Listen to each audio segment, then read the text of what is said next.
I think we're good to go. I had to change some things up, which caused everything to reset on me. And I think everything's back to normal, though. I should be audible and stuff. Right? Am I audible? Yeah, it's bouncing in the meters, sure. I hope people can hear me. I think so. I think we're good. Yeah, I've been working hard on my Tunic talk for GDC. Going through every damn event in Fmod and being like, how's all this stuff set up again? And then I realized that there is no tuning of stuff. Like when you pray or when you do various sound effects are tuned to the music in game, right? And it's dictated by this track here. All these command instruments being like, set parameter music key center to G sharp. Yeah, yes, G sharp. You have a problem with G sharp as a key? What's wrong with G sharp? G sharp needs some love now and again, right?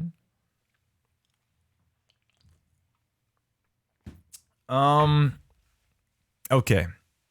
In doing so, yeah, this track, there just isn't any tuning on it. It's the only track in the game. That one and this one, but this one kind of doesn't count, so it's fine. This one, though, should absolutely have it. And this was added so late in development. This track actually was composed by Lifeformed years prior to the game, to it being like needed at all. It just wasn't made for the game. We just learned very late in dev this room existed in the game because Andrew, the primary dev, would just, it was just so classic, he just wouldn't tell us when there were secret things in the game. And we just discovered them on our own. And in some cases, we discovered them very late in development. And Terrence, Lifeformed, just said, yeah, Kevin, just use this track. I've never used it for anything. It's just been sitting on SoundCloud for some 8 years or something. Just throw it in. I was like, done! And then just failed to do the tuning for it. So perhaps I'll throw it into a forthcoming patch, yeah? It's so silly. Man. Anyway. Getting stoked for GDC, yes? If you're going to GDC, please come by. Please say hi. Or if you just see me walking in the wild, please say hi. Feel free. I wish you would. But we are doing a mentorship roundtable. It's very informal, just show up kind of thing. Just come hang out. It's going to be what we've done in previous years, pre-COVID, where we just commandeer a table or two in the common area at the Moscone, at the west building specifically, 3rd floor, like it says here. Yo, Damien Kaspauer. Lost Chocolate Lab, GDC. If I see you, I'll buy you a hot toddy, okay? Death Star Bar, that's the drink, isn't it? I believe it was. Yeah, so please roll in. It's very much meant to be an ask anything kind of chat. As I can certainly picture certain chats like that myself and my co-founder at Power Up, Jeff Tangsock, that he and I had at GDC in early years. I mean, I picture one morning chat we had with the late Jory Prum in maybe 2014, I think, when we just went into the shopping center that's the block over and just had a coffee there, and he told us what his studio would charge us per hour. And just that number alone was like, oh my god, man, this is so fucking helpful. Thank you so much, you know? So there's a lot of people who have helped in small and not so small ways over the years for ourselves. So of course, we want to be given back in a similar fashion, yeah? So please swing by 10 a.m. on the Monday. We'll be there bright and early. And I can't wait to meet everyone. I mean, the last time we did it was like 2019, I guess. Before, again pre-COVID, right? And I think there was some, maybe 30, 35 people showed up, something like that, in that range. So we'll see. We'll see how this year's numbers compare. If they'll have dwindled due to our absence from Real Talk, yeah. Also, M. Jasmine G, hello, first time here. Welcome on in. Matt Callahan Audio. You're going to GDC, right, Matt? I think you're going to the roundtable thing. I have a vague recollection of you saying that in some DM chat somewhere. John. And you aren't going, right? Were you saying that? Despite it being kind of a short trip, I feel like you're not going to go to this. Or going to GDC, I think. I recall. Oh, the going live. Oh my, always has? It always has it on there? It's from info, let's see here. Oh god, you're right. It says Xavier Valestin. My god, I haven't changed for so long. Embarrassing. It is in fact Luis Menchaca and Caio Jiacomini. Oh my god, I'm so sorry. What an embarrassing state of affairs. Sorry, Sean. Jesus. Yeah, it hasn't been those people for a while. So it's excuse me. Yeah, I'm gonna be coughing a bit too, probably. I'm getting over COVID here. Thankfully, I got COVID last week and not this week, because this week I had a lot going on, and also GDC's coming up and stuff, so I don't want to be dealing with that or like bringing it on the plane, obviously. So I'm fully, I'm in like the non-contagious, just feeling better state, but still lungs are asking me to cough sometimes, despite not really having to. Oh well. Oh well. No big. Turnian sound. Turn ion? Turnian sound? Hello everyone.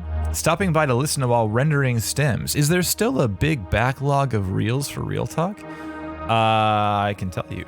I can tell you right now. I just caught up on all the messages I've been putting off answering and stuff for a while. So the next available slot looks to be August 3rd.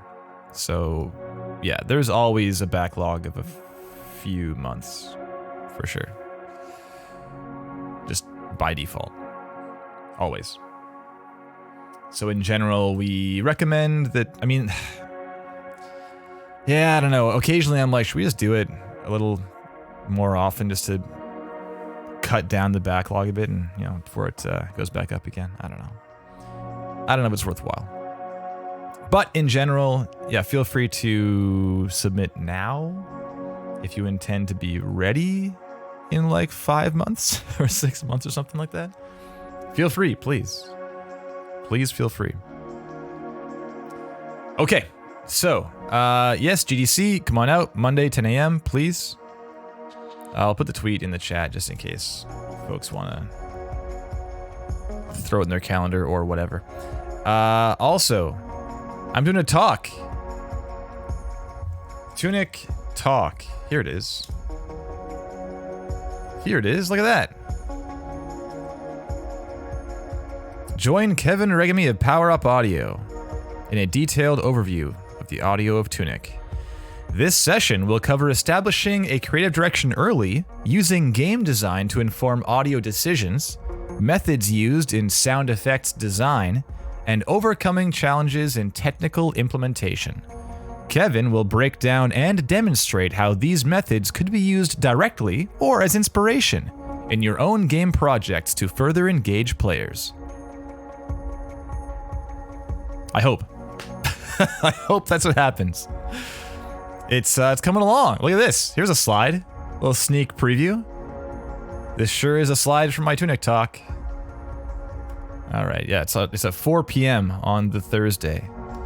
If you are at all interested in coming out, please do. I know GDC is a whirlwind, so no sweat if you can't make it. Of course, I get it. I'll be in that position myself. A lot of friends doing cool talks and having to go to lunches with clients instead and stuff. But please, would be great to see you. Of course. Okay, shall we? Shall we talk about reels and stuff? We have Caio M. Jiacomini. And we have Luis Menchaca. Luis? Are you in the chat? Is Caio in the chat? Here's the question. I think Luis probably will be. I think Luis was hitting me up somewhere. Twitter? Something happened. I saw this name recently, I think. I think it'll probably be here, but we'll see. But regardless, in the meantime, this is Real Talk. Hi. My name's Kevin Regami. I'm a co-founder of Power Up Audio. Did you know? And we do this little stream every 2 weeks. We're doing some demo reel overview stuff. We're looking at some game audio materials from 2 people, giving some critique and feedback and so forth to help them increase their chances of landing that gig they're looking for, or just finding more traction in whatever corner of the industry they're working away at. And we'll be looking at a few things specifically. We're looking at presentation, material selection, content quality, and distinction. For presentation, we're looking at the website on the whole, general navigation stuff, if it's easy to find what we're looking for, if there's too much information or not enough, that kind of thing. General taste stuff.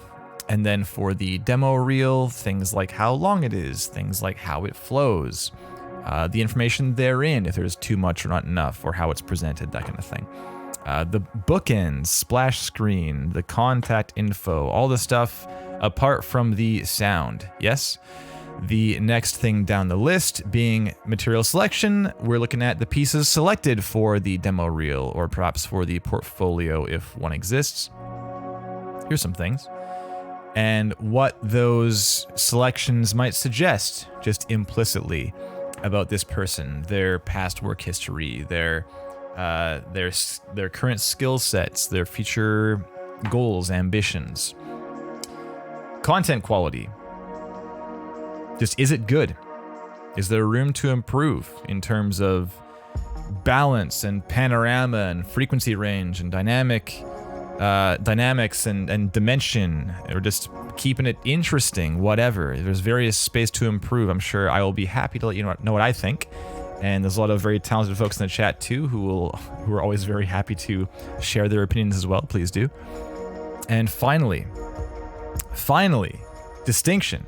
Is, are you standing out in some positive way, as there are a lot of people looking for those same jobs. And if you aren't standing out a bit at least, you're just risking fading into the background. There are assumably hundreds of people looking for a single job posting occasionally. When there's like hell, Power Up put our posting up, and we're a relatively small outfit. We're not a AAA company with millions of players like millions of concurrent players every day, like Riot or Destiny or whatever, right? We are pretty small, and we had 250 plus people apply for our single opening. So it's pretty damn important to stand out at least a bit. At least. And even if you don't get hired this first time around, it could be that positive impression leads to a referral of some kind. It leads to just a recommendation of someone, maybe the person who posted that job has a buddy who says, hey, you know somebody? And maybe you just missed that job by a nose, and now you've been recommended elsewhere instead. It can't possibly hurt. Digi Boy Bit, holy. It's been a hot second, huh? How you going? What are the best ways to stand out? Oh, there are a variety of ways. It can be, it's not like there is a best way. It is a matter of, if I think in my own memory as far as ways people have stood out in the past, it can be their audio work is particularly good. Their demo reel editing was particularly good. their splash screen had like a very unique and thoughtful and imaginative photograph of themselves doing, there's like one of like a fellow was like walking away from an explosion, like holding his boom mic and like recording gear and stuff. Like there's websites like, like Ashton Morris's website, ashtonmorris.com, right? Like this is a very early Real Talk website we looked at. I will never forget this website. How cool is this, right?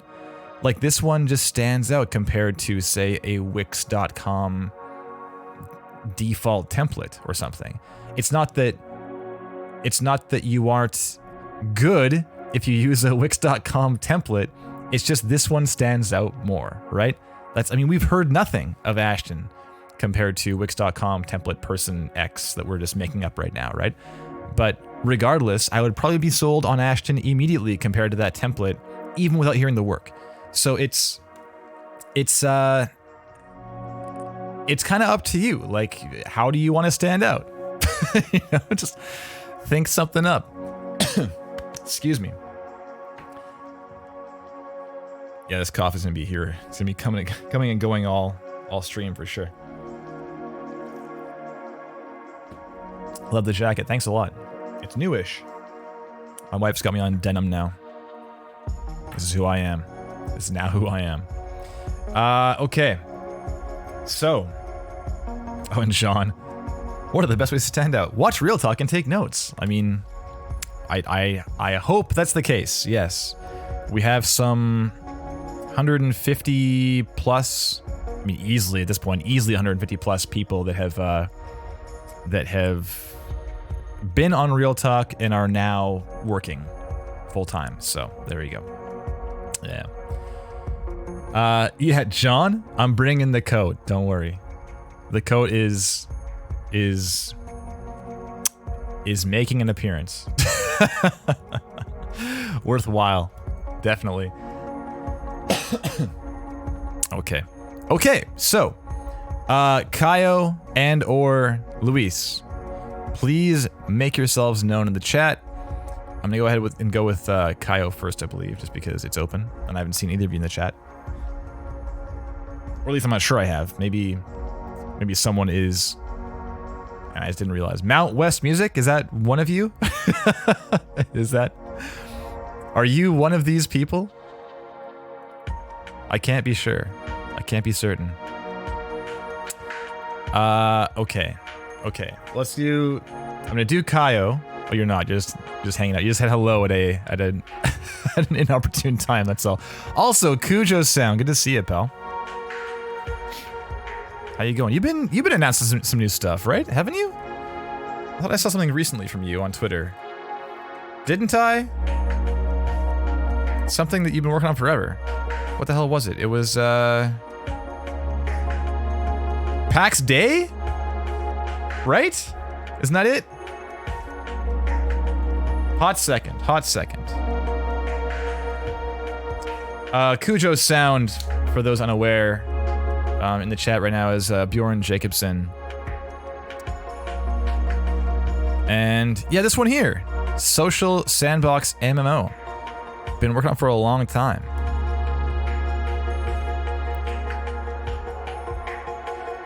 Here it is. You watch this? Maybe I should. I meant to watch it before and just didn't. I'm gonna watch it right now. Let's go.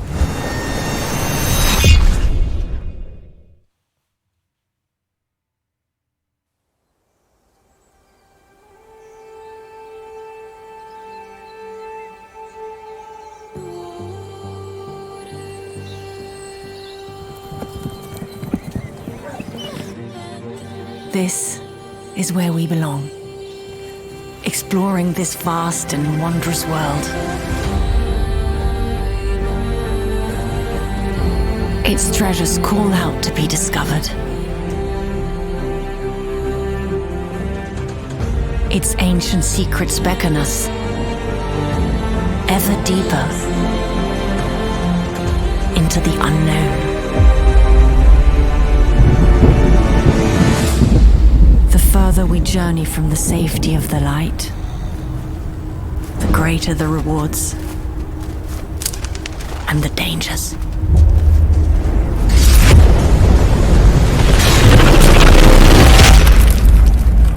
Whoa.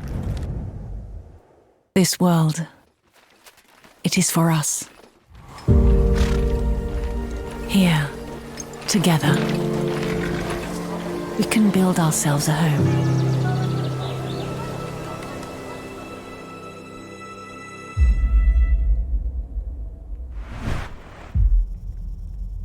Whoa. Okay. Oh, where are we? There we go. Nice, man. Congrats. It's coming. It's coming. That crunch was pretty peaky. I don't know. That may have been on my end. I'm not sure. Yay, Bjorn. All right. Good job, man.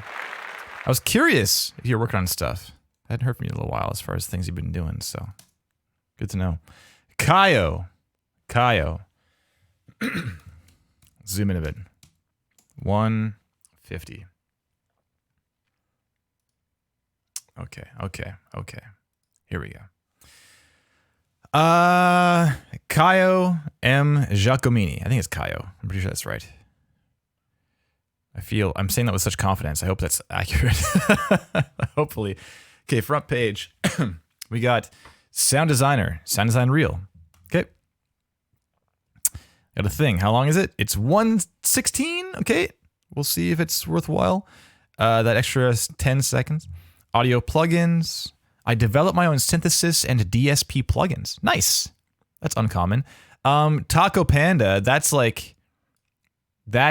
way you can stand out right there, you know? Just, it's like stuff that is not common. That's all it really means, distinction, right? So think of the 500 people that apply to some AAA sound design gig and imagine a massive checklist of all the things that might be on any of those applications. And then think of the most common check marks. Those would be the things that like everyone has. And then think of the least common ones. And things like developing your own synthesis and DSP plugins is not very common. So that's a great way to stand out. I'm not saying go learn how to make DSP plugins necessarily. If it's something that inspires you and you're like, oh, that sounds awesome, let's do that, then of course, go for it. It's just a matter of a lot of the time, the things that indicate, or the things that stand out are just indications of a person's passion. It just shows, it removes all doubt whether they're serious or not. You know, we always talk on, or often talk on Real Talk about this idea of this kind of philosophical idea of the hiring process being about risk assessment. When you're hiring for a gig, any position, whether you're working in game audio or working like at a restaurant, hiring a line cook, you're receiving applications, you're interviewing candidates, and you're assessing how risky any given hire might be. And the person that presents seemingly the least risk, that is, they are the most likely to be capable of doing the job, you know, the capable and reliable, and it'll go well, that person will receive the gig. That's just how it works, the least risk. So the more things you can do on your own application, in your own presentation of yourself on the internet, during interviews, whatever, the more you can indicate that you are the least risk, that you are very low risk, the better it is. Things like I develop my own synthesis and DSP plugins. Like obviously, Caio is serious, because who's doing that like to fake it? You know, who's going through all that work and just hating the whole process, right? Of course they're into this. All right, moving on. Hope that makes sense. Okay, we got some implementation stuff, Wise, demo reel, and playthrough. Okay, maybe something is commentated, maybe, we'll see. Some contact stuff. Need audio for your project? Send me a message today. Okay, we got various links. How's Instagram looking? We got Portuguese. So proud. Lovely. I need this jacket. Look at this jacket. Need that one in my life. Okay, great. Seems like audio things. Cool. Very nice. Let's browse briefly. I wasn't joking with the coughing. It's going to be ongoing. Apologies. Caio Miguel Jiacomini is a sound designer, audio developer, and composer. He's passionate about creating meaningful audio for video games, fusing creativity and technology to achieve new heights of emotional expression. He was born in Sao Paulo, Brazil, where he started studying music at the age of 10 with an acoustic guitar handcrafted by his own grandfather. That is so cool. He also studied composition and music production throughout his adolescence. In 2017, he moved to the United States after being accepted at the Berklee College of Music in Boston. Nice. By influence of one of his college professors, Caio started learning programming on his spare time. Driven by his interest in developing his own synthesizers and audio effects tools, tools as a form of self-expression. How fun. Nice work. Okay, sound design, what we got? We have the reel, of course. We have the same things we just saw. And we have also, 2D game kit also. Or maybe this is different than, I can't recall if it was 2D or 3D on the front page. Then we have game credits, A Taste of the Past, Desaturation Point. Okay, cool. And various film things sort of at the very end. Just down here somewhere. See, yeah, like, I know it comes up on Real Talk relatively frequently, the idea of film and games being on the same page. This down here, just like quick little thing, you know, if we're 100%, we have so much game stuff and like, and also film. 3 things. It makes, it kind of stands to reason that this is obviously not the current focus, just given everything else's games so far. But, you know, I imagine that once Caio, if Caio were to accumulate more materials, then these would probably slide off the end of the table, you know, as new things push on. KM Collier, is that Kevin? Is that coal miner audio right there? Might be. It's possible. Audio plugins, what we got? Granulera, oh my goodness. Be Still My Heart. What the? Are you double logged in right now? KM Collier and also coal miner?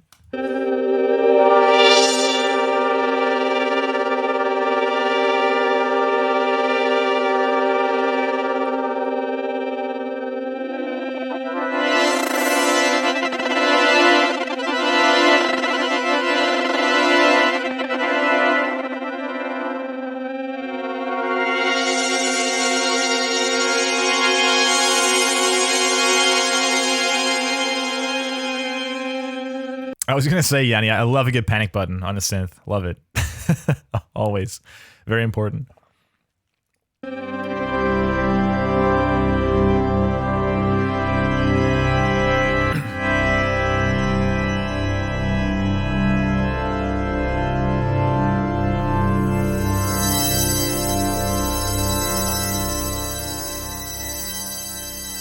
This seems very usable.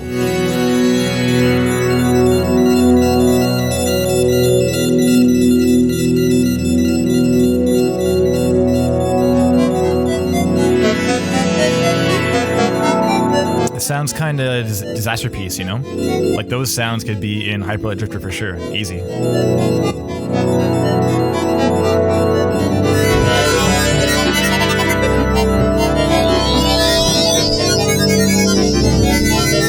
Okay, fun. Nice work. Very cool. Okay. Music. Various things. Got it. Got it. Home.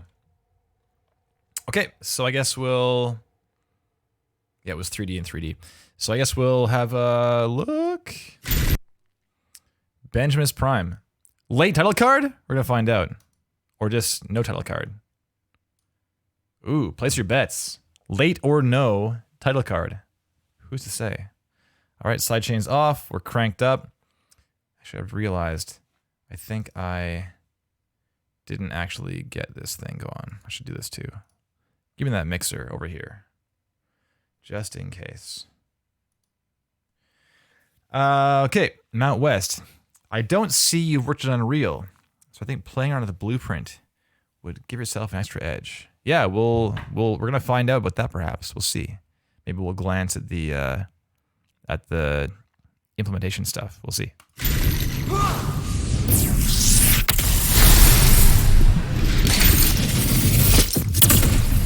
Oh, the card! Late card!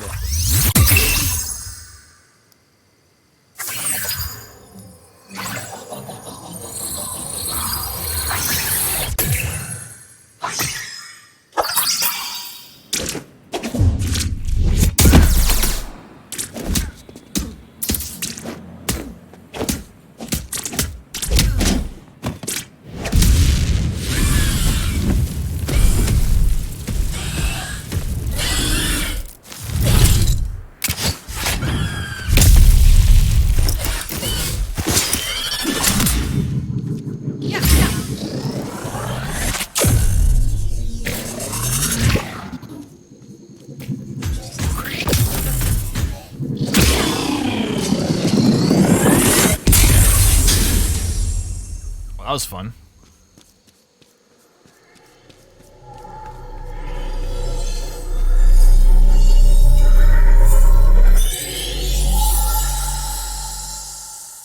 Very nice.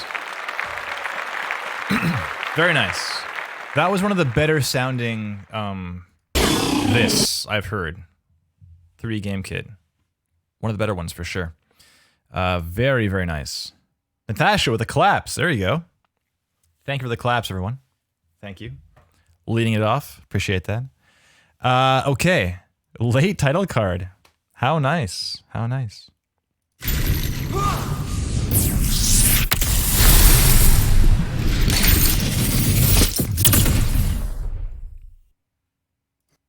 My God, my throat's so annoying right now.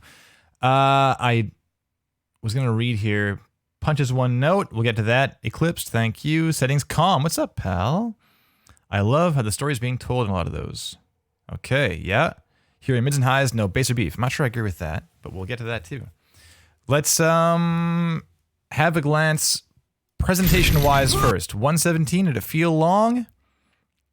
I think it didn't have to be 117 long. That's my opinion. I think that you could easily cut off like 2 seconds from each of these clips and come down a bit. I guess the end is like 7 seconds of your name, so maybe it's fine. Maybe it's fine.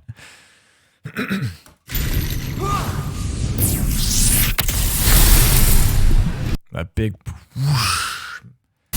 Big delay onset, you hear that? Whoosh. Very nice. Cool.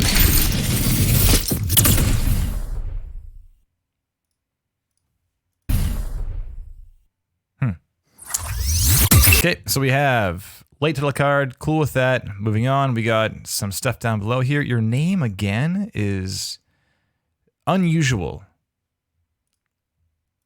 Like, are you concerned someone will skip ahead and just forget who they're looking at? I guess it's your call. It's not very common to have the name there throughout. Like, all it takes to find out who it is to look at the name of the video, you know? It's, or just skip to the end or the beginning or whatever. There's not a lot of, yeah. I don't know. It's hard for me to reason with just putting more text here. It's not like it's a death sentence. Obviously, you can do what you want. I'm a big fan of just trimming down wherever you can. I'm nitpicking, obviously. But, and by the way, I didn't mention this on your site, but I really like how you have this 1-2-1, like the color palette. And even in your bio, you have the same thing here, 1-2-1. I'm seeing it. It's really subtle, and it's you know, your page isn't like a crazy Ashton Morris like graphic extravaganza. It's just tasteful, and I'm digging it. So nice work for what it is. It's like easy on the eyes, you know. That's all. Okay. So that said, I do like how your reel is matching your main page too. That's awesome. Very nice. We have the Zvi Sherman method right here. We're fading out a little bit, right? We're fading down. Low opacity. And then back up again for the new project. Insomniac, yeah, okay. Witcher 3, got it. This is a great one to throw in here, by the way. Wise and C sharp, very nice. And the thing is, this is already distinction, because as I said before, this piece, and indeed most kind of publicly available demo things like the Cube demo or this or the tanks thing or whatever, right? It's very typical, and I don't say this in like a jaded like, oh, it's always not very good. It's typical that the sound design in the redesigns just outperforms the work that was actually implemented by the person. Because yeah, there's more skills required to make things sound good in terms of implementation compared to it's a timeline in this DAW and I am dictating exactly when everything's happening and how it's interplaying and stuff, right? So it's it's understandable that the next thing that people might often learn is the implementation, if it's in Wise or Fmod or Unreal or Unity or wherever. So it stands to reason it won't be as strong as the sound design content on its own.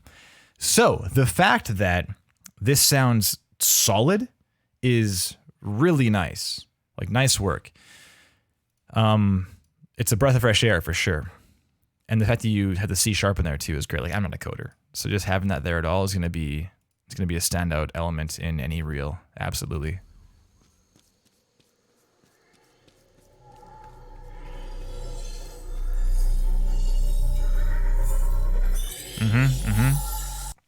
Yeah, the ending is kind of, I get what you're, just presentation wise, I get what you're doing. Like, oh, like we're walking through the portal and like ending the video. I understand, but there's so much downtime here, isn't there? From the blast. Turn back up volume.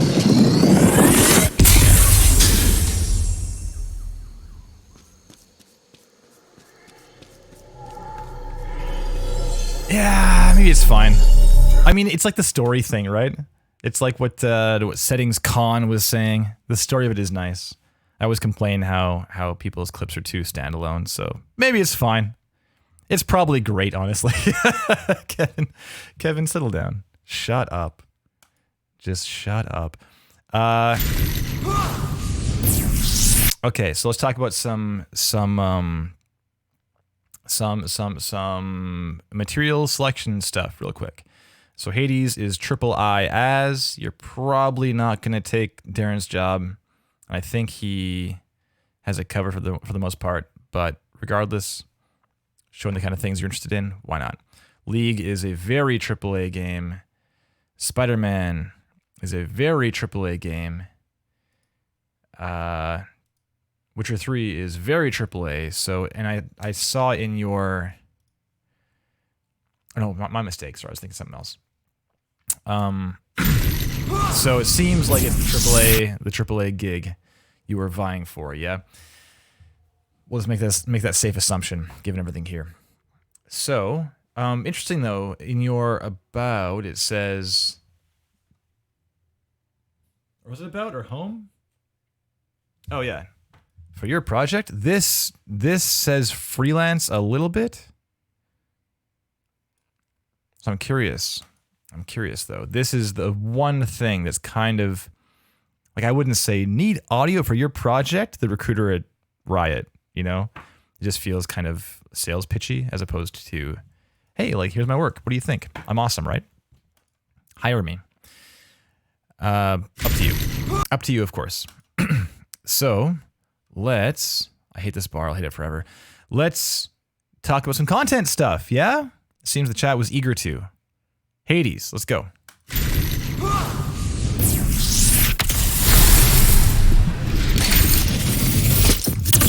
So I think this is real strong. The one thing that stands out to me, I love the the blast is the standout here for sure. Real nice. Is it wider too? Is it increased in width? Yeah, totally. There's a lot of stuff happening all around. I think that you've got some room here to push this feeling of dynamics even further. This intro here, for instance. So that up to there, just those 2 seconds. There's a lot of in there. More there, actually.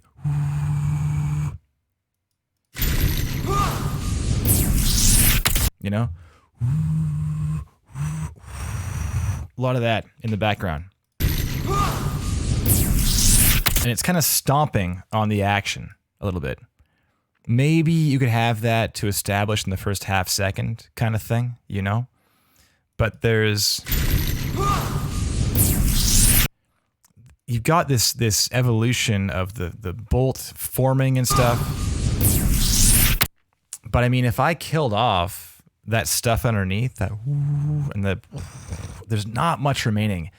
And you have a lot of room to play here to have like the Zeus character like forming up, and to think, again, we're nitpicking here for sure, which is a good thing because your stuff is strong.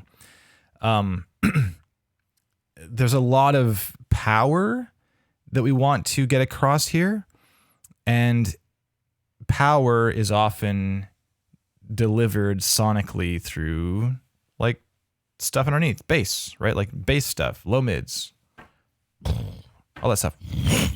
Come up like that.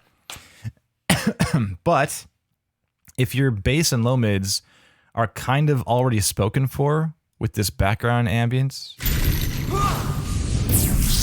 you know, we can't really introduce them with the character because it's already, that room's already filled, if that makes sense, right?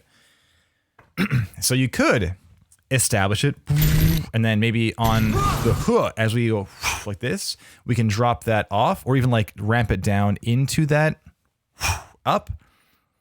And then from here, look at this canvas right now. This canvas is like, I'm trying to press this button to inch forwards. There we go. It's just black almost, right? We're almost entirely black here. Like this frame, look at this frame. There's nothing on the screen, right? There's nothing here. So this is great for audio. I mean, for the animation as well, because we're going from blank canvas and we're building something up. So if you think of that visually and then translate that into audio, the similar or the parallel is silence up into something else, right? Silence into anything. We're building up anything from nothing. But we don't have silence. We have this, right? You know? So there's for sure room to like come down and then build from nothing again. And then similar towards the end of this blast. So it's all fading away. And then here. So this is a great kind of calm before the storm moment. It's like, got him. And then like, oh wait, I didn't. You know? But there's still this just hanging out behind there.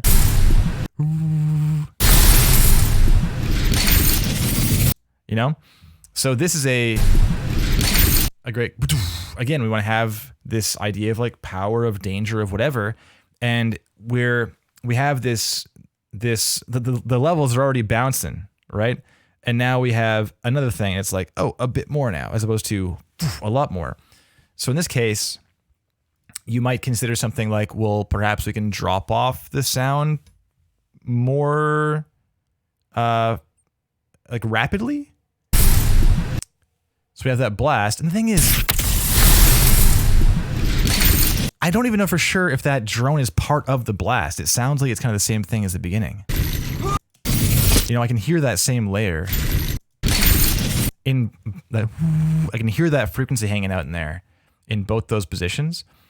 So maybe it's just the same problem. Just pull that thing down and then build back up. Then we have this whole thing is as one, kind of ebbing and flowing as the story's moving forwards, as opposed to this thing that's like the drone in the room or whatever is just kind of overstaying its welcome. And now we have this ebb and flow that's like going up and down over this floor that's already established.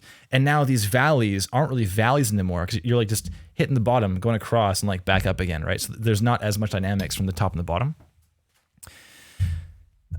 Yeah, it's the very first watch I heard that, as far as this being kind of loud right here, going into again loud, right? It already is loud, but the previous moment, like, this isn't important right here. Nothing's happening. It's a tail off of a blast, and we have a lot of space there too. Maybe some fun. The eyes light up, right? And I can almost hear you have something there. It's like there's something there, like a little growl. But I didn't hear it until I was really listening for it. You know, it is there. Yeah. Because I was listening for it, you know, on my 7th listen, I can hear it. But if you want to think about someone coming in fresh ears, having never seen this piece, having never heard your work, and think of it from that perspective instead, say, can I guarantee that someone will hear this thing that I made?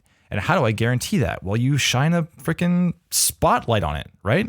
And the spotlight is by removing everything else and bringing that to the front of the mix. So in this case, kill off all that background stuff. And now it'll be impossible to miss the growl. And now we'll be right there with Zagreus. We, the viewer, are kind of embodying Zagreus, as you do in the game, of course.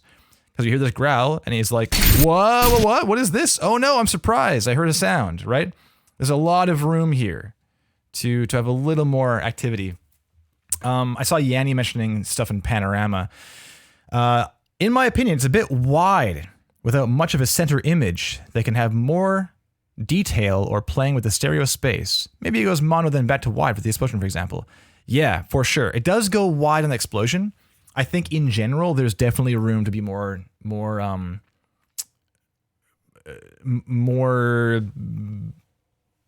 detailed and just giving more attention specifically to how wide things are, because that was going to be my next point actually. On this moment right here, we have it's all a wide big drone, the tail down after the blast, and now the growl and the snap to life. Listen to where it is in the panorama.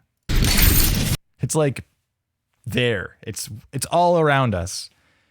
And that's certainly a valid approach, is to make things kind of larger than life, make them real wide all around you, especially when it's like magic stuff.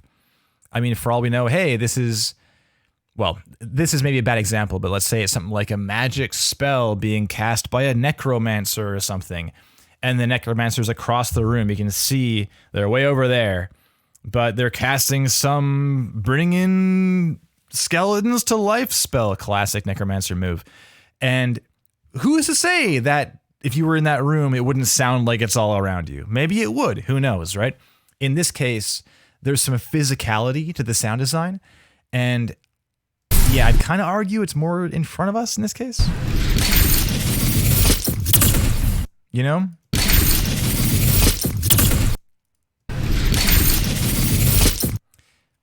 Yeah, if you just listen to the panorama specifically in this last little phrase, there's no information being delivered as far as where things are or how big they are. Just everything is super wide and super big, you know? So some more space to play with location of stuff for sure. Ben, gotta head out. Unfortunately, we'll catch the rest later. No sweat. See ya, pal. Good to see ya. Let's move on. We just spent like 20 minutes talking about this first 8 seconds. So, I mean, that's a good thing though. I love being able to dig into details like that, as opposed to like, hey, have you thought about putting your name at the front of the reel? This is great. Moving on.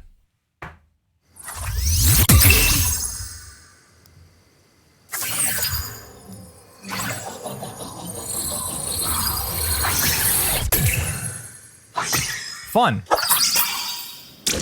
I love this little...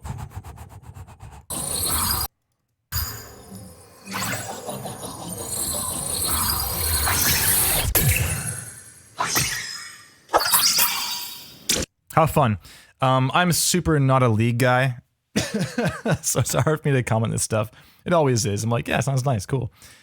The main thing I often hear in these pieces, though, is like a lot of bass. And I know someone mentioned that it's kind of high MIDI. In this case, it probably makes sense because you don't want to be competing with everything else low and mid. You want to poke through the mix. But like, I'm not going to comment on it here because I don't know shit about this game. Moving on.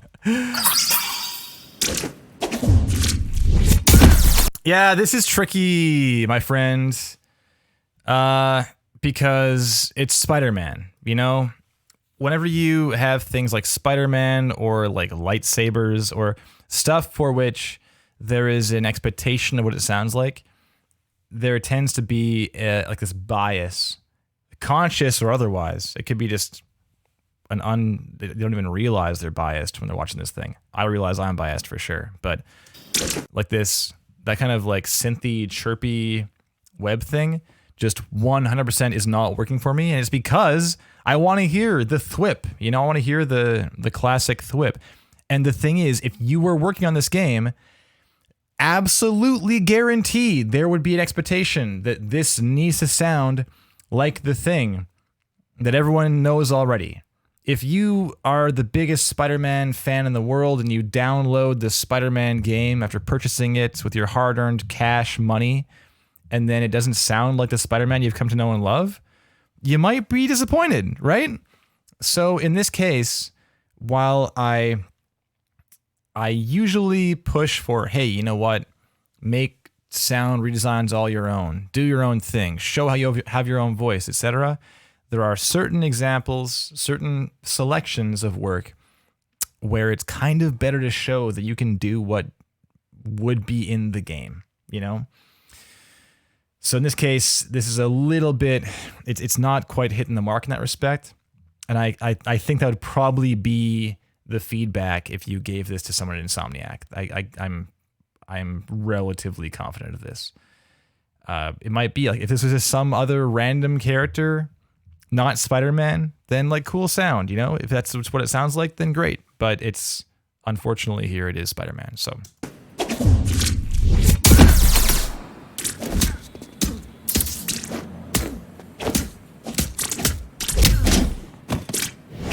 Yeah, and just in general, it's kind of like, it's got this like multi-transient kind of shape to it in the web shot. And again, just in terms of what is happening physically, it's the web shot. This is an action hero, right? Like it's a superhero. So having a multi-transient shot, it tends to weaken that hit. The whole thing is kind of like quiet and has a loose start or loose impact. And you probably want to have like that, it's gone, it's out, as opposed to like, it feels almost more synthetic and like a computer chirp or something compared to like, it's happening now. Shot, shot, shot. He's very agile and precise and powerful, right? Dexterous. The kind of like for a sound isn't quite matching up with that spirit of the character, yeah? That hit is fun.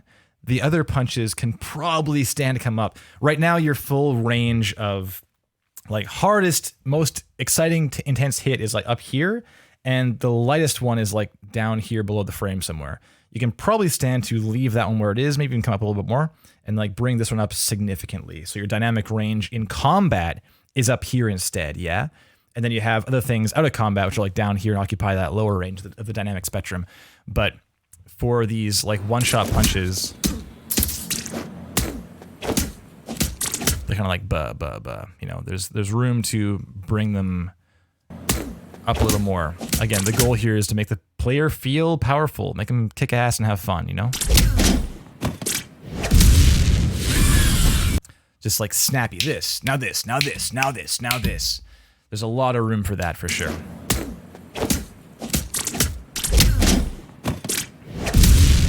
If we have some blast and combat tunes or something too, there's risk of these sounds kind of fading into the background. Like they're just sitting in the ambience even, you know? They should be way out front. This is combat. Do you know? It's combat. There's for sure some more space for pulling the environment down and the combat up. So we have that, like, this is way important and this is not important at all right now. Yanni has a good point. Could probably be some delay or bit of background ambience to sell there in the city. That's still part of the combat, right? So you have the combat up front, have some slapback off the walls, have some whatever. It's there is room for that too. The thing is, the sounds are not very loud right now, so I feel like once they're cranked up, having that response from the environment they're in could really go a long way for sure. Yeah, Husky is talking about the kind of monotone. I can't recall you phrased it previously, but you're saying it's a bit one note, and I'm inclined to agree too. There's a little more room to have to mix things up a bit. If it's like a kick versus a punch, it's kind of the same there, like punch, punch, kick. You know, boom, boom, boom. They're all kind of, it's almost like we have this sound, and the sound is guy got hit by something, as opposed to guy got punched, guy got kicked, or even like the kind of subcategory of what kind of thing you did, you know?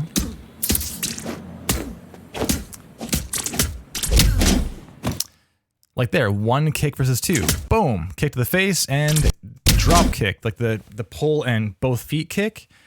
Maybe those should sound different, right?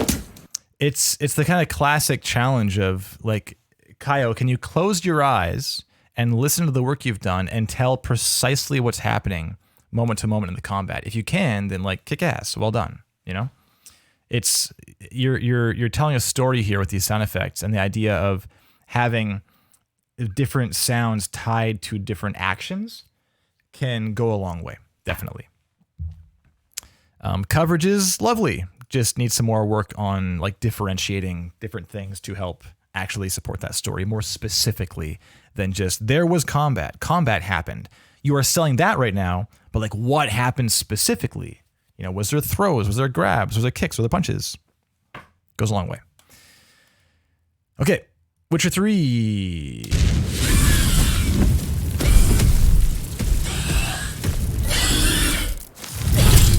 Fun vocals. Fun vocalizations.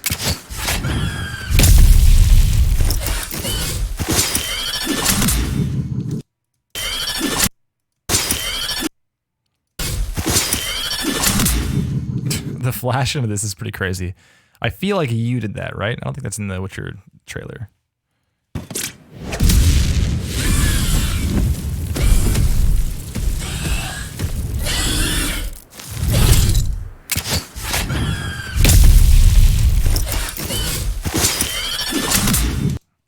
It's so crazy. I kind of like this clip. I like it. I'm so bad at vocalizations. It's my weakest area for sure. I'm so bad at this stuff. So I like when I hear something I can believe. The fire here, I feel there's probably some space to be selling the idea of fire is being produced versus fire is burning something. You know, these are two different things.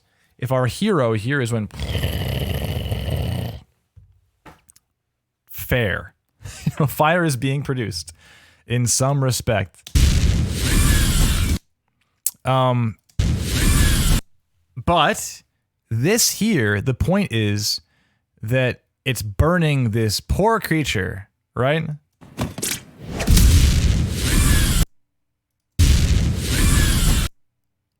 So having something to sell that might be nice. We do have the reaction of the creature, but I mean, it's not like we don't really know what that sound means from that creature yet. You know? Is that pain? Is that menace?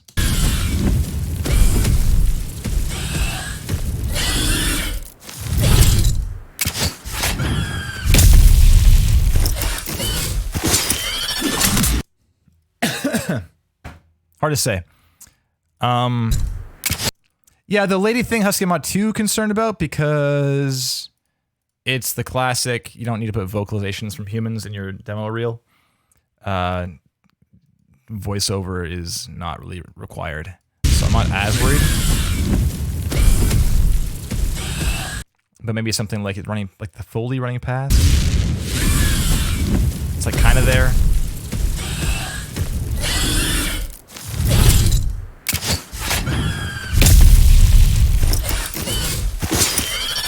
I think my main, I can't quite figure out why this isn't entirely working for me. And I think it's because the dynamics are just kind of here the whole time, right? Like I'm not really getting the idea that, I mean, this is a highly cinematic sequence, yes? But I'm not really getting that we're like super close up or this like wide shot. You know, this one here, we're in the like we're so far away here, you know? But the vocalizations are kind of the same throughout. Like they're pretty similar. And yeah, so thank you, Presley. What's up, Presley? Good to see you. Presley's saying this better than I can, I think.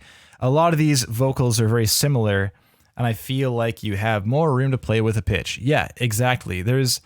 You have this cool kind of like rasping, wailing shriek thing going on. It's very nice.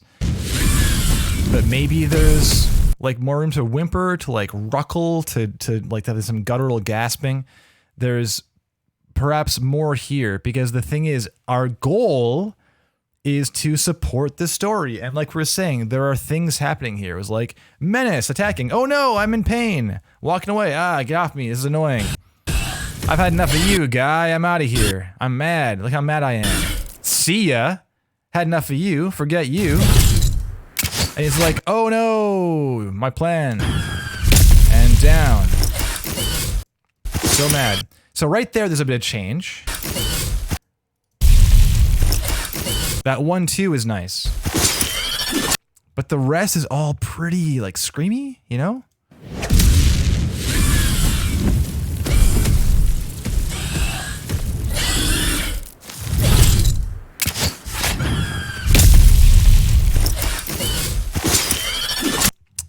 Yeah, I think there's just a lot of...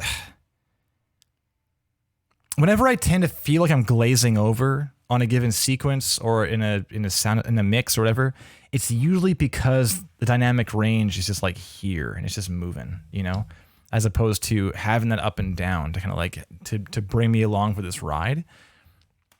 And I think this is suffering from that a bit. So the idea of like close range, we have like boom, this pump up in maybe proximity effect, have more lows. We have that way up close and then pull back. We have the different kind of proximity on the fire. We have more burning. We have like it's perhaps sizzling like even on the field, right? We have more of the grass movement here.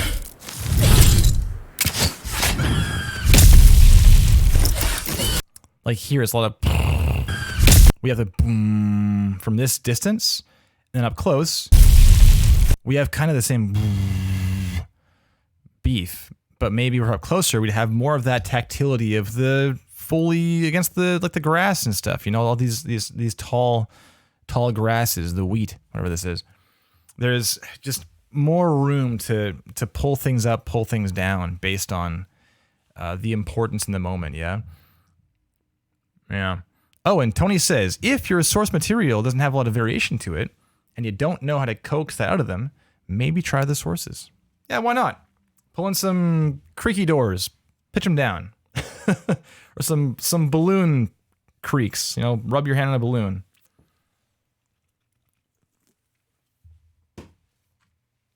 So be weird.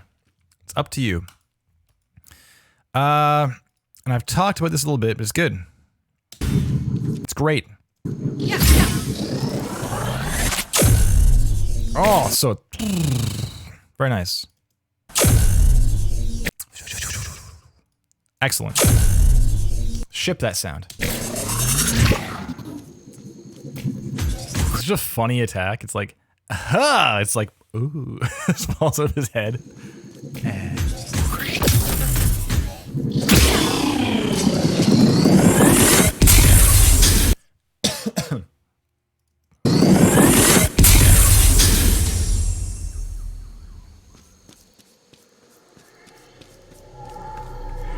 Yeah, I take it back. I'm cool with this ending. No notes. How fun. For the game toolkit, game kit, whatever it's called, it's very nice. And there, I think, must have quickly have a glance here. Hello, We have my name is Caio Jiacomini, and in this video I'll be demonstrating how I used Wides to implement my sound redesign of Unity's 3D game kit project. hell yeah, good. 12 mins. If your stuff kicks ass, they will watch it happily, or at least skip through, whatever. Here's some playthroughs and stuff.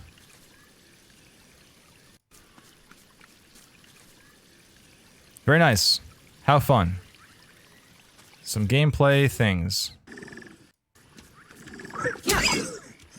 Oh. Poor guy.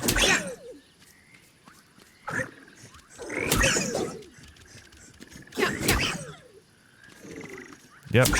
Great. Oh, get breaks even. Those are some great breaks, yo. Put those in a frickin' FromSoft game right there. Nice breaks. Okay, solid. All sounds really good. Like that's easily the best. Yeah, the Explorer, the best Starting with 3D game kit I've heard easily. I mean, right, Presley? Right? Have you heard a better one? It's solid. It's really solid. It's like very high coverage. The listener stuff is great. The fact that I'm so jacked on this and the redesigns I'm like I have concerns with is so opposite to how it usually is, you know?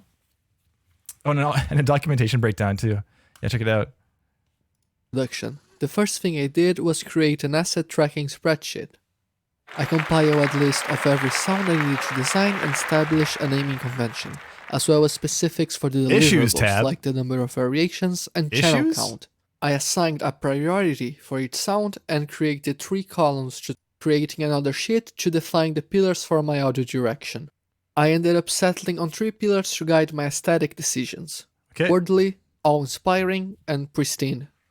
Awesome. The first set of sounds This I is will- all great, Caio. Very nice. Also, was it Caio? You said your name, right? Hello, my name is Caio Jiacomini. Let's go, Caio. Okay. Validation. Excellent. Solid work all around. So good. Distinction? Yeah, of course. I know I was digging in deep on your design stuff there, but honestly, I was doing that because everything's so solid. So very nice. Very nice. We have a also 1:15, similar length to this reel, okay? Luis Menchaca. Let's dive in, yeah? Let's do it. We got the wrong tab. We got an about. Demo reel is just the first page. That's it. Demo reel about portfolio contact. About. What do we have? Oh, it's quite small. 150. Is that readable? A little bigger yet. Oh, it's not really helping. 150. Okay, hi, my name is... Oh, there you are! Luis Man 02. Welcome. I'm glad you're here. I'm very glad. About. Hi, my name is Luis Menchaca. Luis, is that right? Luis? I am a sound designer and dialogue editor looking to get into the game industry. Got it. I hold a BS in Bachelor of Science in Digital Music Production Engineering at the Instituto Tecnologico de... Oh my god, this is just... I'm I'm not going to try. I'm so sorry. And did a semester exchange program about music technologies at the Griffith University in the Queensland Conservatory, Australia, where I learned the basics of game audio and was amazed about the importance of engaging the player in the game. Since then, I've been totally focused in learning everything I found about game audio. I am currently pursuing a master's degree in sound and music for interactive games at the Leeds Beckett University. All this schooling, it's a lot. Looking to improve my skills and to meet new people with the same interest. For me, there's something unique in telling and supporting a story through sounds, making a unique experience for the listener. Okay. I have a keen interest in game audio programming, and I've been learning the basics to have a better understanding in how the audio middleware communicates with the game engine. Excuse me. I always enjoy learning, sharing my skills, and being part of the creative process in a team. In my spare time, I like playing video games. That's good. Researching new stuff about game audio and playing the guitar and the charango. What's this? What are you? Isn't there a web search button? Is there not? I guess not. What is this?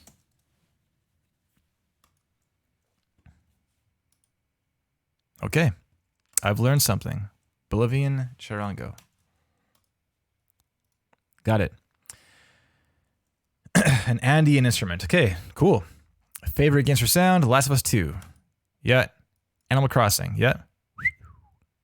Right? Is that it? Death Stranding, Red Dead 2, Control, Halo. Lots of AAA stuff. Oh, except Hollow Knight. Hollow Knight's just chilling at the bottom of the list. Okay, favorite games?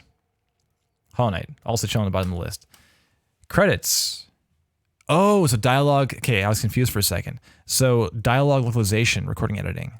I guess like in Mexico? Is that what you're saying?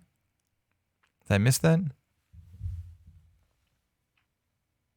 So you are a sound designer and dialogue editor. Where are you at? Did I miss that entirely? Because it says like, this all says student, student, student, student, and this is student also. Like I'm currently pursuing a master's, but you have these credits? So, what? I think it's worthwhile to put in your bio that you are currently doing it, you know? Because everyone who's a student even says, like, I am a sound designer, even if they've have 0 credits, right? So having something like just even the briefest, even just throw in this first sentence that you are working right now, you know, might help a lot. Portfolio.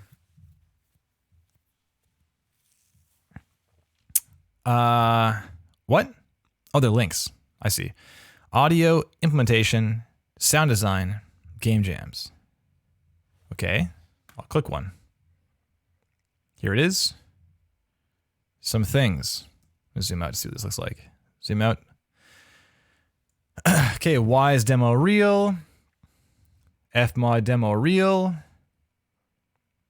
Fmod Unity. Sure. Small detail stuff, just the smallest of details. Things like this, your name, what it is, .mp4 versus not. Just having a little bit of consistency across the board can't possibly hurt. Huge nitpick, but just, yeah, can't hurt. Sound design next. Okay. Ratchet, what is... There's a lot of white space here, Luis. Oh, there's text here. What the heck? Okay. Got it. This is a little bit crazy in terms of, well, I mean, obviously, right? Right? Secret messages, says Cole. It's a game. The site itself is a game. Okay, so sound redesign. Here we have something, No Man's Sky, UI menu. Okay, it says right there, of course. Okay. And then more here, Metroid Dread, Valorant. Yeah, white and yellow is not great either, but it's all right. Genesis, lots of things. So this is like a lot more space than you probably need for these things. Just a lot of empty area, you know, like a lot of blank space, like white space, right? White, yellow, and green space. Up to you. It's a lot of scrolling. That's all. Like this is so much white space, right? Like the first thing, why not just game jams like boom there, and the first thing, boom, right here. Like you're forcing, it might be just the website stuff glitching out, perhaps. Glitched out. But yeah, this site's a little bit nuts right now. Just have a glance. Have a glance at that. Okay. And so I just zoomed in again. I just did. Previous Husky. But like, this is 100. Oh, what the heck? Please? Just frozen now? There we go. Yeah, this is 100%. So this is 150. Demo real. Okay, contact first. Contact is... What?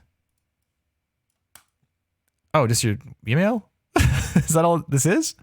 Just a page of the email?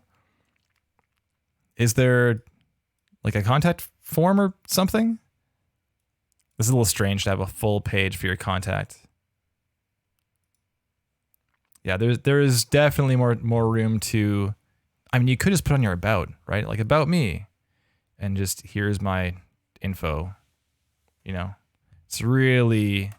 Yeah, this is definitely a bit unusual compared to typically there'd be like a form or a link to like your, if people are on social media like Instagram or Twitter, or like their resumes there or whatever, right?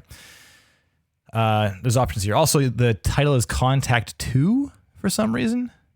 So just like small things like that, like I said, the .mp4 thing, these aren't big deals on their own, but as those tiny details like stack up, it risks looking like a pattern of like a pattern that indicates an absence of attention to detail. Yeah. So it's easy to understand or easy to reason that someone might look at all those details they're missing and think, oh, well, this person might bring those same details might kind of carry over into my project, so maybe I shouldn't hire them. So it's best just to smooth off all those rough edges as best you can. Yeah. Is there more? No, there is not, Tony. Just every page. Yeah, just click that pi symbol in the bottom right corner of the website. Okay, let's go here. Oh, it's right there. You have the contact right there. Okay, full screen. And sidechain is on, I think, right now. Let me fix that. Sidechain is off. Okay, and now we can watch. Let's go. 3, 2, 1, and I go.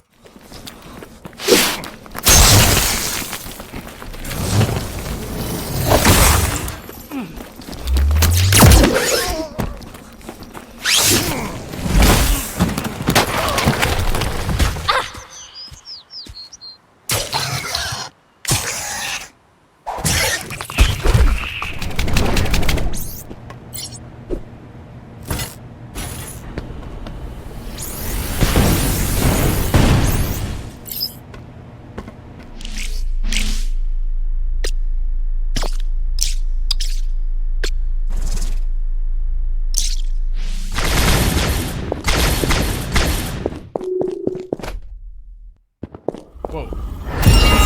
Oh!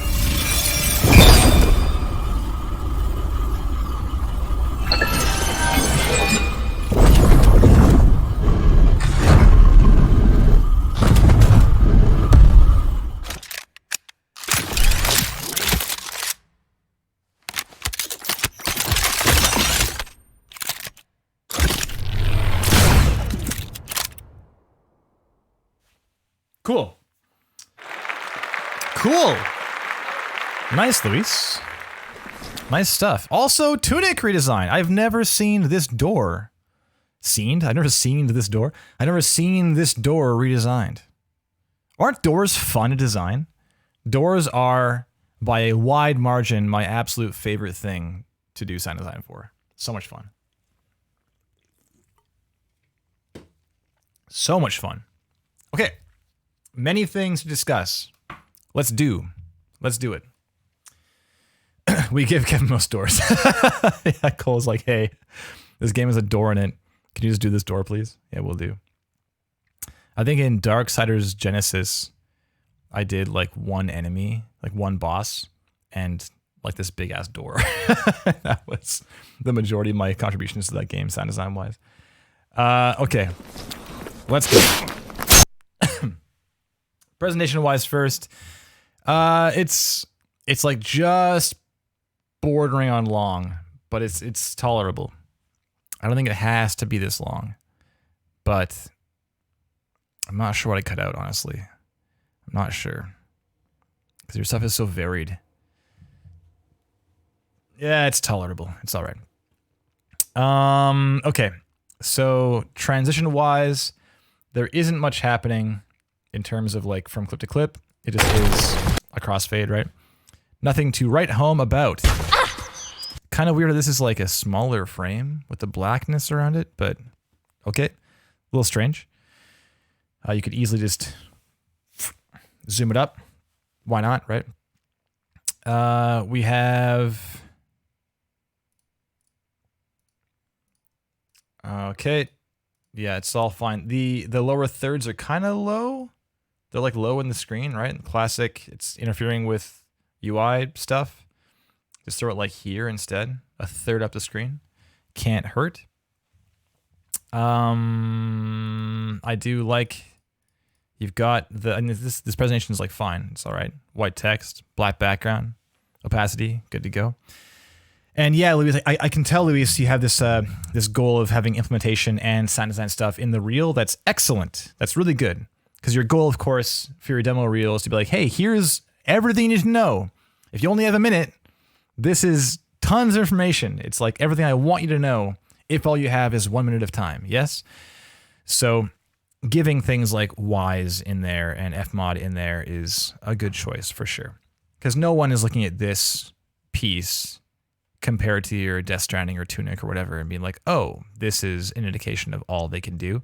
It's like what I was saying with Caio's work. It's that typically the sound redesign work is at a higher level, and then the implementation work just serves to indicate, yeah, I'm putting the work in, I am learning these things, and I have an interest in learning these things. Here, see? Here it is, right?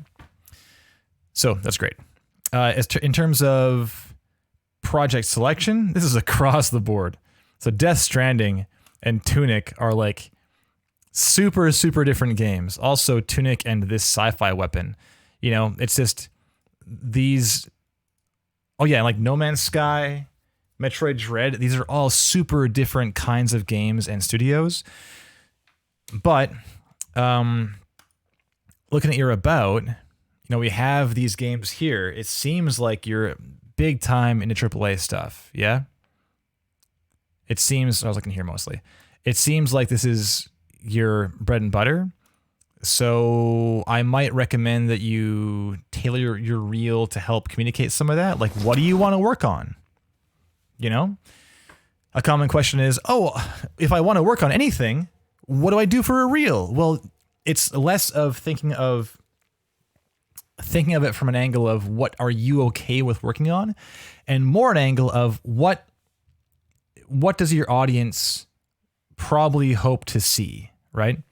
So if it is AAA, then having a AAA focused reel will just be more one-to-one with what this person might be looking for, right? If they're a team, like if it's like Bungie or something, and you've got a bunch of like this end clip, right? This is perfect for a Bungie focused reel if you're applying there. They'd be like, oh, we have guns in our games, right? They don't have as many of these kind of doors in their games, but it is at least like more high fidelity indie game. You know, it's not like a Hollow Knight thing. That's the biggest consideration, right? Just think who's going to see this reel and think if they can see that work in their own projects. And if they can, then you've done a good job, right? So I would, if you're looking to supplement your reel or replace some things, then I would recommend you think of, well, you can still show versatility, Digiboy, within a certain area. You can do like Horizon Zero Dawn's UI. You know, do some UI design. That's going to be different than guns, right? I'm not saying do 10 guns in your reel. I'm just saying choose pieces that resemble the kinds of works that come from studios like that, the kind of studios that you want to work at. That's all. Okay. Okay. Yeah, so Mount West music. That's a very good point. I want to get to that too. This demo reel, in terms of being that teaser trailer for you, in terms of, hey, here's what I'm all about, right? This totally skips over anything you have actually done. I mean, it's not in your demo reel. It's not in your bio that you're working currently. It's down here, and someone might miss that. And if they see it, they might be like, oh, shit, like you worked on stuff. You know, this goes a long way to show that you've worked on things. You've been involved in that pipeline to get something out the door. These are not small titles to have worked on. These are fantastic. And there's a bunch of them, you know? So even having just something thrown in there at the end, pick 2, pick 1, and just throw it on the end of the reel as a, hey, here is me. Just choose a clip from the game showing off something you recorded and or edited, and just throw in, you know, Ring Fit Adventure, Call of Duty, whatever, and dialogue localization. Here it is. You know, that is such a good move. You need that in here somewhere. You need it. Man, you need that. Okay. Let's talk about some content quality stuff. So, first off, Kojima. This piece is pretty big. The way you've designed it, I mean, you've designed it with this like larger than life soundscape. Right? That sound right there, this wind up. If I was there standing here watching this all take place, this would probably not sound like it's all around me, and I wouldn't hear the wind up either, right?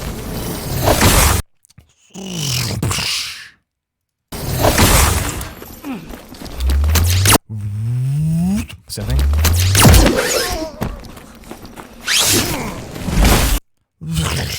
Right? It's all pretty big.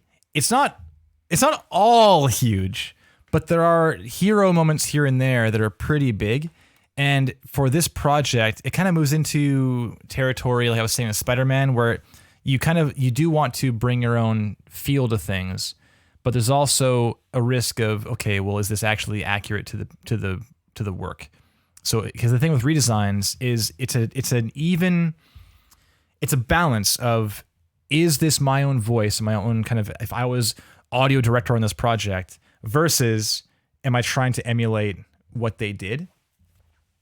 And for something like this, I know Death Stranding is a pretty gritty, pretty like hyper real, like it's all like what you see is what you get for the sound design. And even just visually, it's quite that. It's quite gritty. There isn't a lot of like pomp to this, you know?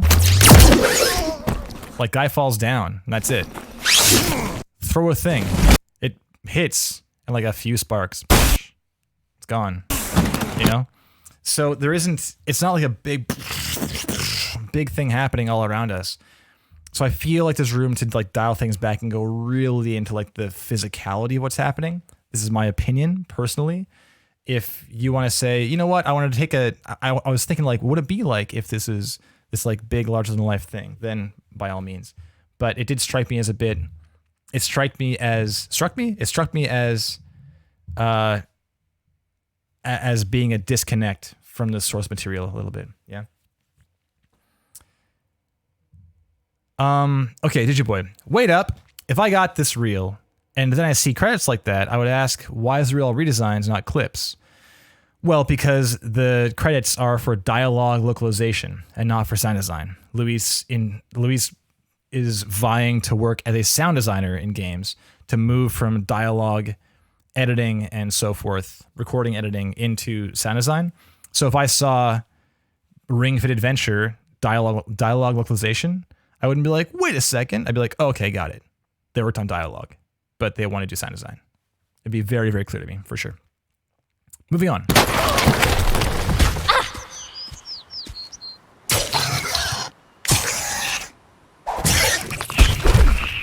Yeah, there's not much to write home about in this one. It's just like walk up and hit some stuff. Just shows you worked on some wise things at all. I should turn my side chain on again. Some wise things at all. Yes, here they are. I think of all the things that you can probably cut, this might be one of them, honestly. Like, it doesn't look like much. I know it's just like the wise demo thing, but like this one shows you have your hands in under the hood with programming implementation. It shows it. You've got your credits to push in here also. So as far as making space for things, I'd probably cut this one. Yeah. Metroid Dread. This one sounds great.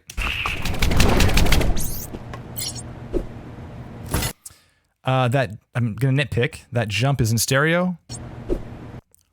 I hear it in both ears. It probably shouldn't be. I want to dial things into being... Dial in your decision-making process in terms of panorama, yeah? So you think, okay, I have a thing happening. If this were to be in-engine, how would it play? It would probably play from the position of Samus with a mono sound, right? Because it's point source. It's like from there, specifically. It's right here, or it's right there, right? If it's all around us, like, why? What's the point of that? It's... You know? It is a nitpick, but everything else in this clip is well, most everything else in this clip is very nice. The grab, the hits, like they're all mono, yeah? So things like the pickup, that kind of thing, because it's like this sound exists for the sake of the player. The pickup thing, whoop, and blink, picked up, got a thing. Energy, well done, right? So that being stereo kind of makes more sense, you know? Yeah, really nice slide. Excellent. Good grab, good slide.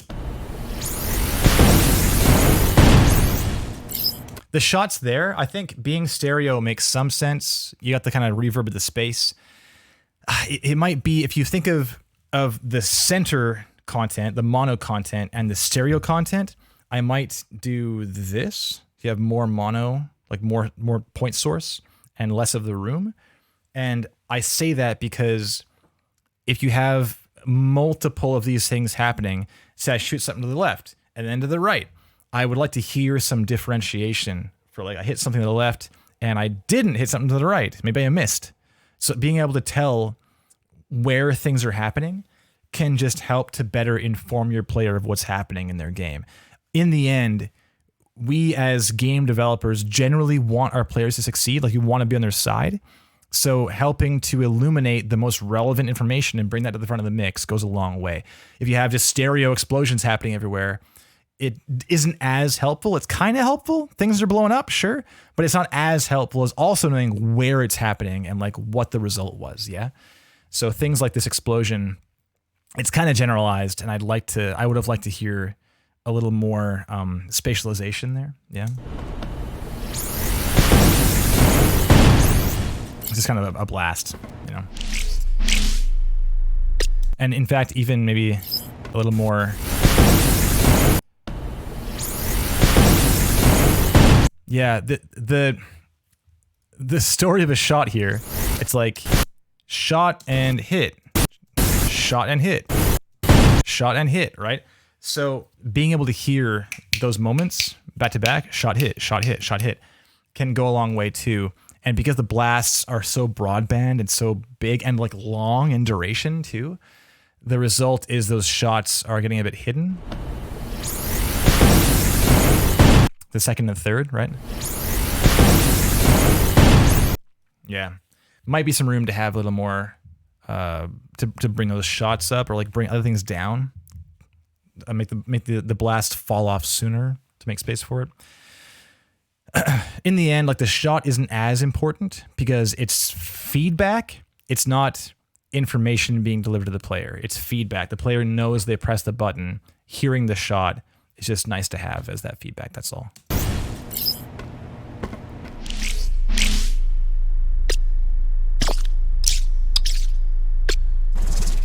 Fun. Fun UI sounds. I love seeing UI in redesigns. So, what do we have here? We have page turn, page turn. Zoom, zoom.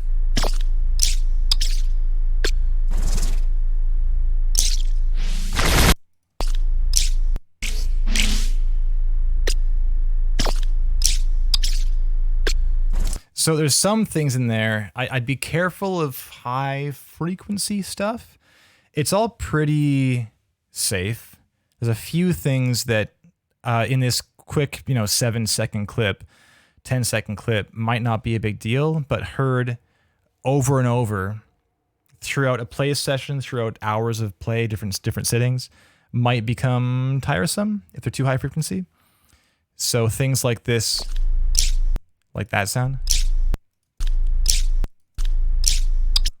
There is like a little high frequency, like up there. That middle part too. It's like blink, dunk, dink. That sound. Just be careful. That's all. If you have high frequency stuff, it's not that you shouldn't ever have it, but our ears interpret high frequency stuff very efficiently. So you just got to be careful. You can turn stuff at that frequency down to like minus 30 dB and it's still going to poke through the mix. It's very low risk to turn down high frequency stuff. Yeah. Okay. Moving on. There's one thing in here I heard that is brutal and I'd recommend you fix it. There's a big pop in a sound.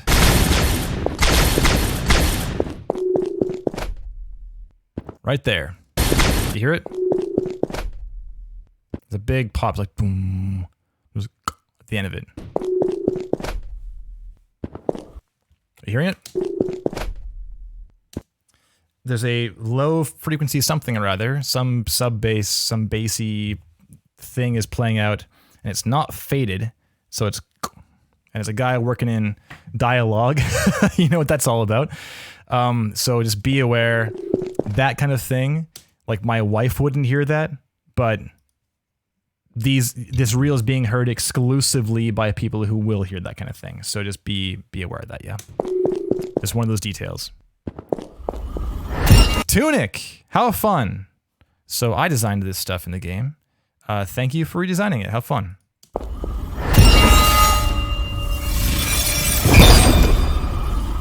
Sounds great.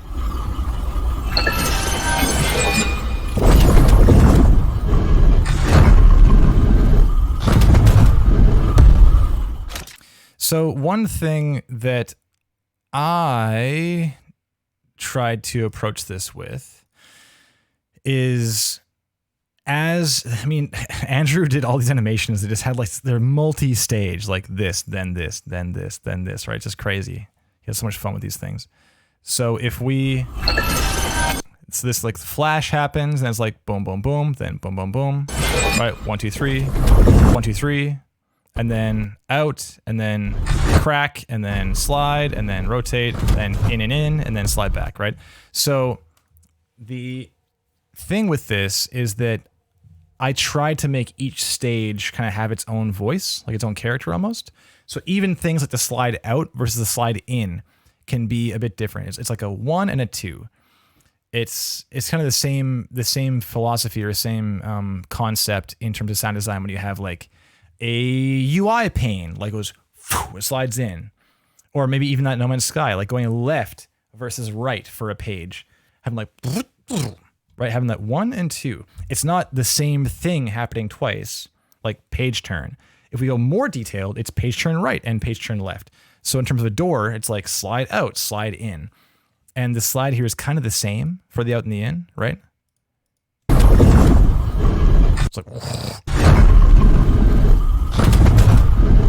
like all the sliding is covered, yes, but it's just all the same, so there's even just a slight change in pitch can go a long way.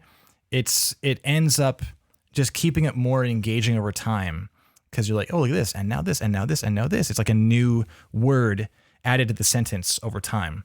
It's not like the same word again because the same thing is happening. It's not the same. It's in. It's not out. Okay? On the whole, cool. Nice. It might be nice to hear that 1, 2, 3 a little more. Now you kind of do. Sure. And this thing now kind of suffers from the same sitch in that you've got like the frequency focus is what I'm talking about with that door out and in versus right. Even like it's a small change like that can go a long way. If you think about this gun now in terms of frequency focus of each articulation over time, a lot of it's very similar. Just listen for it.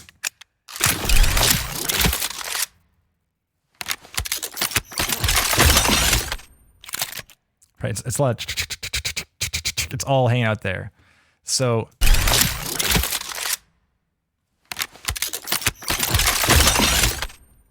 and it's the kind of thing where it is well covered. All the things have sound, you know? Yeah, this and zoop, this thing has a different sound, but it's mostly it's like and those happen. There's a high pitch like way up there here. And again at the very end. So it's of all the clackety-clackities, there's like 4 or 5 things that aren't clack.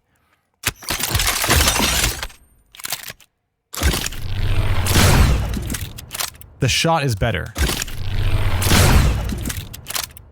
You know? Just having different, think of how big the various parts that are moving are. Is it like the whole top of the gun clacking up? Is it like the tiny end of the bit at the end?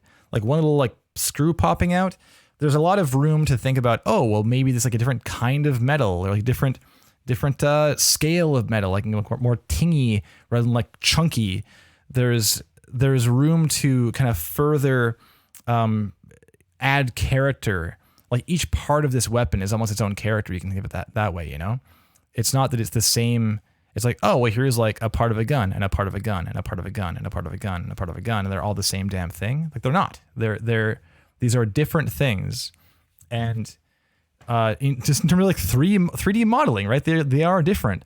So now, as a sound designer, you're stepping in and saying, oh, well, what do these characters in my story sound like? You know, are they big and beefy, or are they like light and delicate? There's room to kind of further add some more nuance and detail if you think of it from that angle, as opposed to simply putting sounds where all the articulations happen. Yeah. I'm not a big gun guy, but just philosophically, I think that's a good move. I love the shot though. It's cool. Fun. Okay, it is 1:45. I gotta go, man.